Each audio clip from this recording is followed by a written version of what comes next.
So very good afternoon to all. The topic I'll be speaking on is cross-linking the thin cornea and how to keep it simple. Basically, how each of us can cross-link a thin cornea if the need be. Now, all of us in clinical practice keep seeing patients who are less than 400 microns, some 350, and we always wonder, we are in a dilemma whether we should cross-link or not cross-link. Now, the gold standard, which was the Dresden Protocol, it gave the 400 micrometer rule for performing CXL. That is, to prevent endothelial damage, the corneal thickness after removing the epithelium must be 400 micrometers. Now, what was the reason for this? Various experiments had been done, and after those experiments, the recommended UV irradiation was that what would be adequate would be a 5.4 joules per centimeter square. It was started with a 3 milliwatt per centimeter square for 30 minutes. Now we also have the accelerated protocols, which however deliver the same fluence. Now the reason was that in a 400 micrometer cornea, the energy delivered to the endothelium is approximately 0.18 milliwatt square. And it was also determined that the threshold for damage to the endothelium was 0.35 milliwatt per centimeter square. So this 0.18 watts per centimeter square provided milliwatts provided a significant, almost 100% safety margin, and which is why this 400 micron rule was propagated, and we've been following ever since. So a corneal thickness less than 400 microns after removing the epithelium has conventionally been considered thin. But the thing is, now that advances in contact lens designs are there, we have the scleral contact lenses, the semi-scleral contact lenses. These allow good visual acuity even in eyes with very advanced ectasia. So if CXL can be performed safely in these patients and the progression halted, the need for surgery can be dramatically reduced or delayed, because we know surgery, the keratoplasties, be they lamellar or full thickness, have their own sets of complications. Various approaches have been described over time. These started from using the hypoosmolar riboflavin. Normally we use an isoosmolar, but so then you use hypoosmolar, which swells up the cornea. You have the customized epithelial debridement, where you remove the epithelium over, just don't remove the epithelium over the thin area. Then it started with the transepithelial, the contact lens assisted, the SMILE lenticule assisted, and the customized. Now, the first 5 approaches basically deal with an artificial increase in the thickness or the prevention of reduction of thickness in case of the transepithelial and the customized epithelial debridement. Whereas the last approach, which is the customized, that basically deals with adapting the energy to the existing thickness. And that is kind of a different way of looking at things the way we were doing them. Just a brief description and the advantages and drawbacks of these. So in hypoosmolar riboflavin, we are using the riboflavin without dextran. And after removing the epithelium, we swell the cornea to at least 400 micrometers. Now, the limitations for this, which have been proposed in various studies, are that we are actually artificially separating the collagen lamellae. We are creating fluid lakes in between.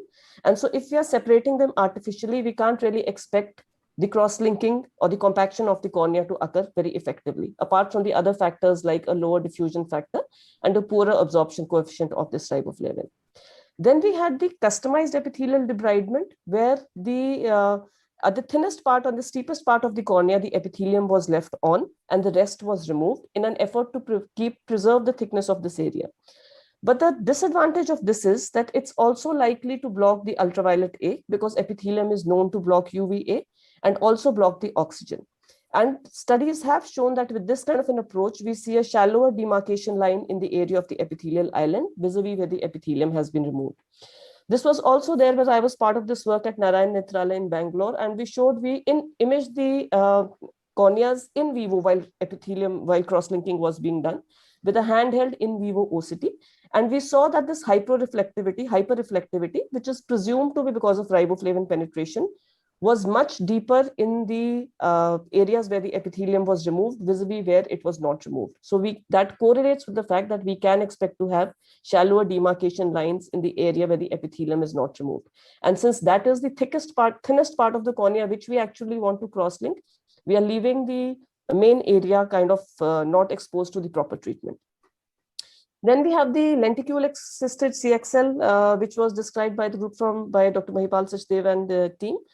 The SMILE lenticules, which are used for while performing SMILE, are used in this. The advantage of this is it's a biologically similar tissue, but the downside is that there's a lack of availability to most of the practitioners. Contact lens assisted technique, another very elegant technique described by Dr. Susan Jacob et al., where we use a non-UV blocking contact lens made of Hilafilcon, no financial interest. It's soaked for 30 minutes in riboflavin. At the same time, we are also soaking the cornea. And before exposing the cornea to UVA light, this cornea is the contact lens is placed over the cornea. And they showed that approximately 100 to 110 micron thickness was artificially added in this way.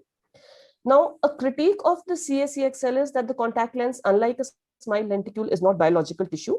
And studies on porcine eyes have suggested that CACXL induces only 2/3 of the biomechanical strength of CXL. But somehow clinical data does not appear to agree with the experimental findings, although there are not too many studies on CACXL. But all these findings seem to suggest that in a real world scenario, CACXL appears to be sufficiently effective, if not better, at least comparable to conventional CXL. And we also published our experience in the Journal of Cataract and Refractive Surgery in 2017. And it was the same, that it is effective. So the other advantage of CXL is that there's no extra investment required or upgrade required in the CXL device, and you just need that extra contact lens. It's important that that contact lens should not block the UVA light. Transepithelial CXL is another technique which has come up. The concept and the proposed benefits are that if the epithelium is not removed, there would be less post-operative pain, reduced risk of infectious keratitis, less stromal haze, and an early return to contact lens wear.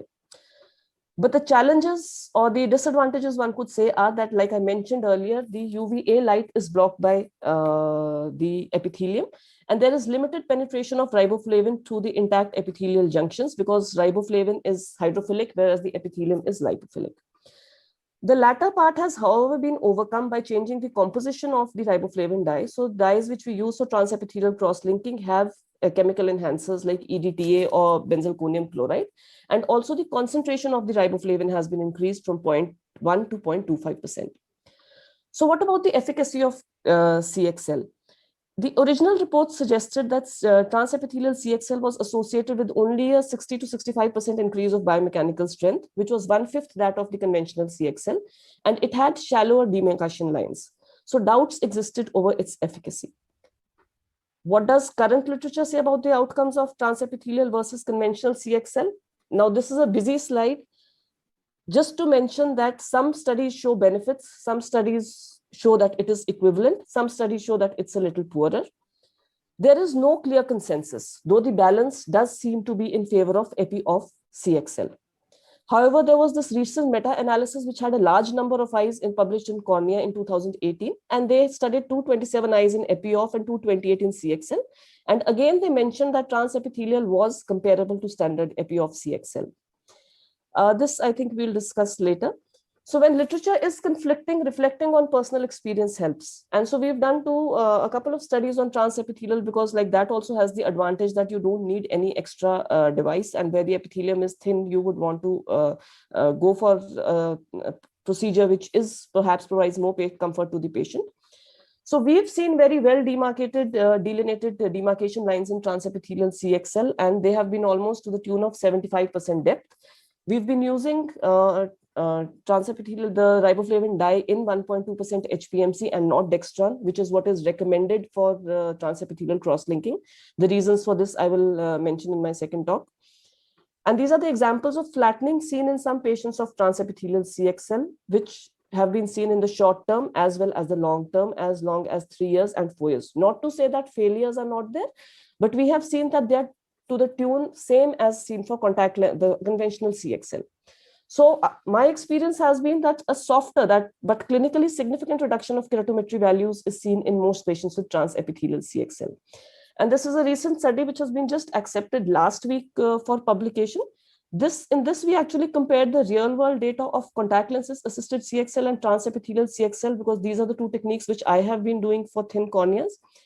And we saw that although the cornea was equally steep in both eyes and almost to the tune of 70 diopters in some patients, the results were comparable. So almost all eyes showed a 94 to 100% increase stabilization or regression, which is one of the parameters. The change in keratometry was comparable. It was a little more in the CACXL and epi-off CXL, less in TACXL, but still clinically significant, almost a 2 diopter decrease. And the safety of all procedures was also equal. No except for in the conventional CXL, no patient lost any lines of visual acuity. So in this series, CaCXL and transepithelial CXL demonstrated equal efficacy, and complications of all three techniques were minimal. The other thing that's new in cross-linking is topo-guided cross-linking, where you selectively cross-link the cornea where the area is thin, but this requires specific devices having these programs. So a newer perspective which is there is that you change the fluence. You decrease the energy. I'll just take 1 minute more. You decrease the energy. You decrease the time, keeping the energy same, so that the dose delivered is less. And they have very beautifully given these protocols where the duration of the time given is less depending on the corneal thickness. And they noted a stable topography in most of the eyes. So to conclude, cross-linking is an ever-evolving science. What we understand today may only be the tip of the iceberg. Treatment protocols are undergoing a paradigm shift, and thin corneas can be treated safely, but should be treated well in time with adequate precautions being taken. Thank you very much.